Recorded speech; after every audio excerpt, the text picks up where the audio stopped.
Assalamualaikum warahmatullahi wabarakatuh. Perkenalkan, nama saya Alif Sultan Abdori dengan NIM 220501010040. Dan ini adalah tugas video kelompok 3 untuk mata kuliah Komunikasi Antar Pribadi dan Budaya Cyber, Universitas Cyber Asia. Halo, nama saya Graciela Regina Sulandra. Saya dengan NIM 220501010016.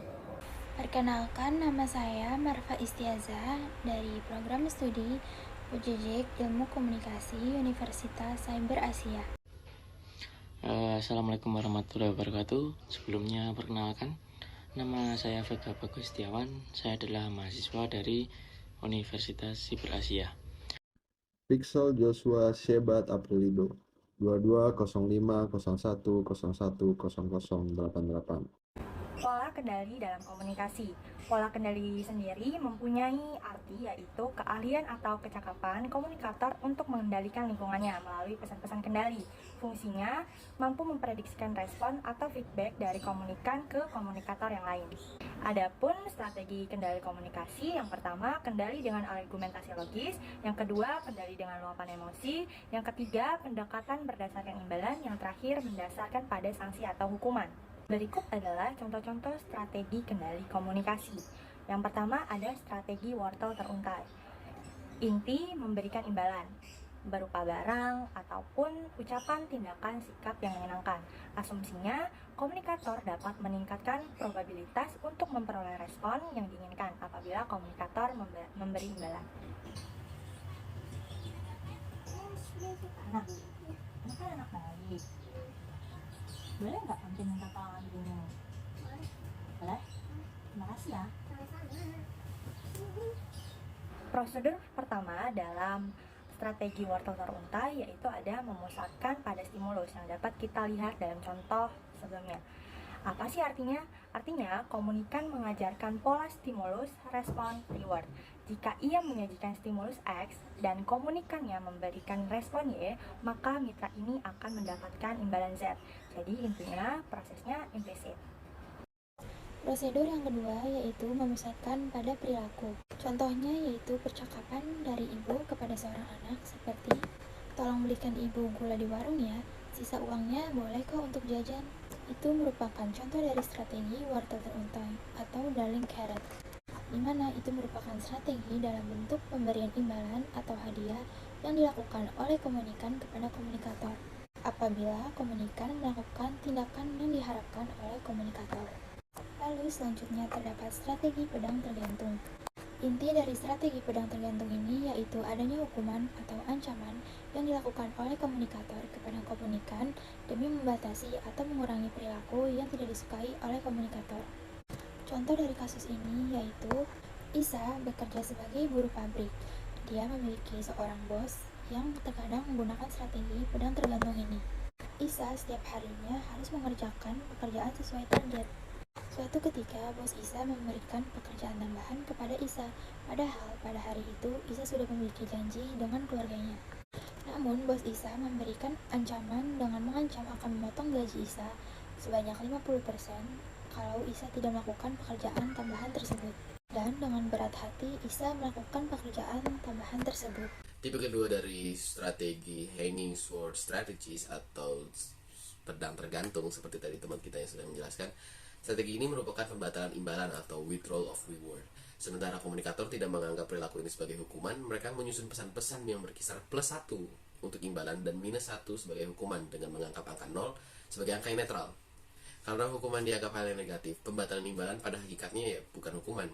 Namun demikian, orang yang membatalkan imbalan yang diharapkannya mengalami ketidaknyamanan dan mungkin juga resah dengan imbalan yang bisa ia miliki. Dengan pembatalan seperti uang atau cinta, ia mungkin mengalami kerugian yang serius seperti lapar atau kesepian. Ia juga enggan mengulangi perilaku-perilaku yang menyebabkannya kehilangan imbalan. Baik, contohnya adalah, misal saya adalah karyawan dari perusahaan dan sudah mencapai target penjualan dan mengharapkan bonus dari perusahaan. Saya mulai berpikir, wah nanti kalau saya dapat bonus bakal saya belikan mungkin mobil baru, bakal saya belikan makanan enak gitu kan. Namun dikarenakan suatu masalah sehingga target saya tidak tercapai, perusahaan akhirnya menarik kembali bonus yang bisa saya dapatkan. Tentu perusahaan tidak menganggap ini sebagai hukuman karena tidak -1. Mereka hanya menganggap ya nol saja, karena nol itu netral. Namun berbeda dengan saya, yang saya sudah menghalalkan bonus tersebut untuk dibelikan makanan ataupun mobil baru. Oke, untuk tipe ketiga dari strategi pedang tergantung, ini yang dinamakan adalah profit loss, atau yang dalam bahasa Indonesianya adalah kehilangan keuntungan. Yang tipe ketiga ini agak sedikit berbeda dari tipe ke-1 dan tipe yang kedua, yang rangsangannya dibenci dan pembatalan imbalan itu agak sedikit berbeda. Kehilangan keuntungan dapat didefinisikan menurut Homans tahun 1961 sebagai perbedaan antara imbalan yang diperoleh dari suatu perbuatan dan biaya yang dikeluarkan dalam melakukan perbuatan tersebut. Menurutnya, biaya atau hukuman yang tidak terhindarkan dari setiap aktivitas seorang, termasuk imbalan-imbalan yang dibatalkan atau tidak terjadi dari sebuah aktivitas alternatif. Untuk gampangnya gini, jadi contohnya adalah, bayangkan seperti ini. Kali ini saya adalah buruh pabrik yang izin cuti ke bos saya karena ada acara keluarga.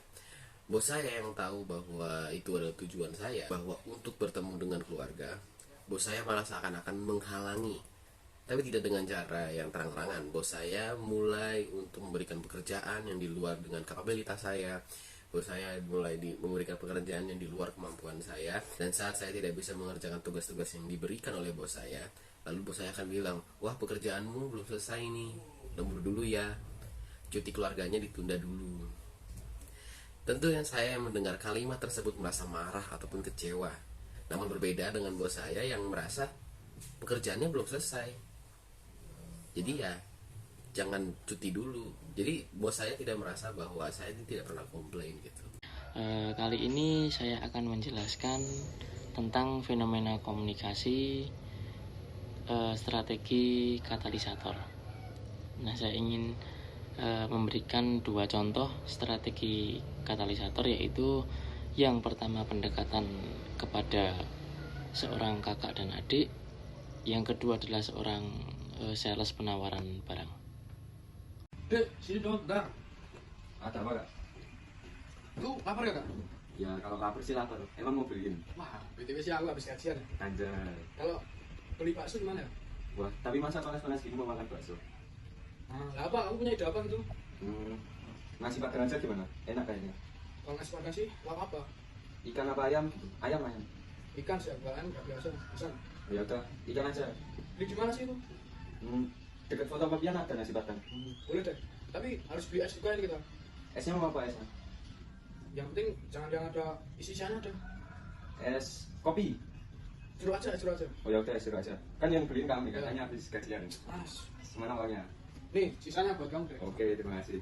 Pelan-pelan lu. Ya.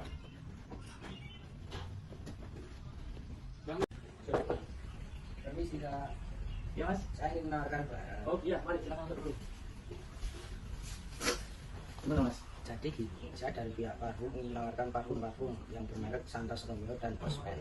Ya. Kalau boleh tahu nih mas, untuk yang Santos harganya berapa? Untuk yang Romeo harganya berapa? Kalau untuk yang Santos Romeo harganya 50, kalau Cosmed harganya 30 saja lah. Untuk ini kan promo masnya, ya apakah harganya tidak bisa kurang mas? Untuk sementara masih bisa kurang mas. Gini mas, coba kayak saya cek dulu kalau ini gimana, kalau misalnya cocok nanti saya beli. Silahkan. Bisa mas ya? Ya.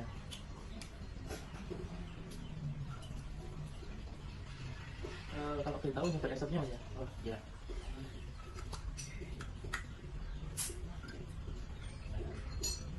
Kalau yang ini harganya tadi berapa mas? 30 saja lah. Oh 30.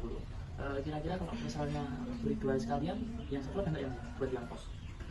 Untuk sementara tinggal satu Kak. Oh mungkin satu ini ya. Oh ini kalau misalnya masnya boleh, satunya saya beli 25.000 gimana? Ya udah Kak, untuk sementara. Nah, itu tadi adalah dua contoh fenomena komunikasi strategi katalisator. Kali ini saya akan menjelaskan apa itu strategi katalisator. Nah, strategi katalisator yaitu strategi yang dilakukan oleh komunikator untuk memancing atau memicu komunikan supaya respon yang diharapkan komunikator dapat tercapai dengan tidak memberikan imbalan ataupun hukuman. Mungkin itu saja yang dapat saya jelaskan tentang strategi katalisator fenomena komunikasi. Strategi kembar siam. Strategi ini digunakan di saat seseorang individu ingin mengutamakan pemeliharaan hubungan timbal balik mereka. Strategi ini memiliki dua syarat. Syarat pertama adalah adanya ketergantungan tinggi antara dua komunikator. Syarat kedua adalah antar komunikator ini levelnya sama, jadi tidak ada yang berkuasa terhadap satu sama yang lain. Contohnya bisa seperti rekan sekamar. Jadi, satu individu ingin menyampaikan pesan yang memiliki konflik di dalamnya, tetapi ingin tetap memelihara hubungan timbal balik mereka. Agus masih di sini. Gimana kabar lu, bro? Gua barusan dipecat pagi ini sama bos gua, bro. Kucing kesayangan gua di kampung barusan mati. Jadi gini nih, bro. Tadi sih rencana gua mau nagih lu uang kontrakan sih. Tapi nggak apa-apa lah. Lu gua bayarin dulu deh. Nanti aja lah, ya. Thank you, bro. Jadi nggak enak nih. Sama-sama nggak apa-apa.